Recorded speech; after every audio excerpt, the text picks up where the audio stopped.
सिंदूर army महारक्तदान यात्रा सांगलीहून आता रवाना होते। आपण पाहतोय सांगलीहून दिल्लीला ही जवळपास 1000 शिवसैनिक रक्तदानासाठी दिल्लीला रवाना होत आहेत। मंत्री उदयजी सामंत यांच्या हस्ते या सिंदूर महारक्तदान यात्रेचं उद्घाटन झालेलं आहे। काय भावना आहे? दुसऱ्यांदा सलग दुसऱ्या वर्षी इतका मोठा उपक्रम राबवला जातो। शिवसेनेचे मुख्य नेते एकनाथ शिंदे साहेबांच्या नेतृत्वाखाली,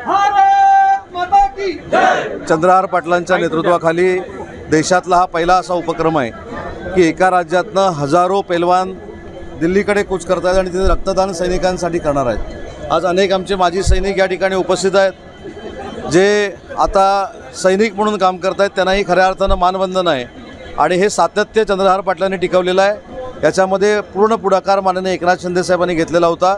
9 तारखेला म्हणजे उद्यापासूनच हे सगळे प्रोग्राम सुरू होतील, परंतु 9 तारखेला स्वतः देशाचे संरक्षण मंत्री राजनाथ सिंह साहेब या रक्तदान शिबिराला भेट देणार आहेत आणि 19 तारखेला पूर्ण दिवस या सगळ्या 9 तारखेला पूर्ण दिवस माननीय एकनाथ शिंदे साहेब या पैलवानांबरोबर आपला वेळ व्यतीत करणार आहेत। एक दिल्लीमध्ये शिवसेनेची एक पायाभरणी एक प्रकारे होते या महारक्तदान यात्रेच्या निमित्तानं अधिक भक्कम। नाही, या सिंदूर महारक्तदान यात्रेचा आणि राजकारणाचा काही संबंध नाही।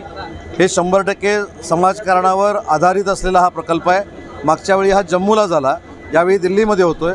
पुढच्या वर्षी अन्य दुसऱ्या राज्यामध्ये जिथं मिलिटरीचं हॉस्पिटल असेल त्या ठिकाणी दुसऱ्या राज्यामध्ये होणार आहे। दुसऱ्या वर्षी ही यात्रा निघते, काय भावना आहे तुमच्या?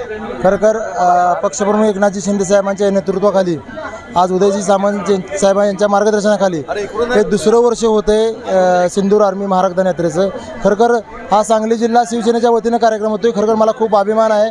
हा कार्यक्रम यशस्वीपणे मागच्या वर्षी झाला, त्याच पद्धतीने ह्या वर्षी यशस्वी होईल ह्याची दखल आदरणीय संरक्षण मंत्री आपले राजनाथ सिंह साहेबांनी घेऊन तेही स्वतः या कार्यक्रमाला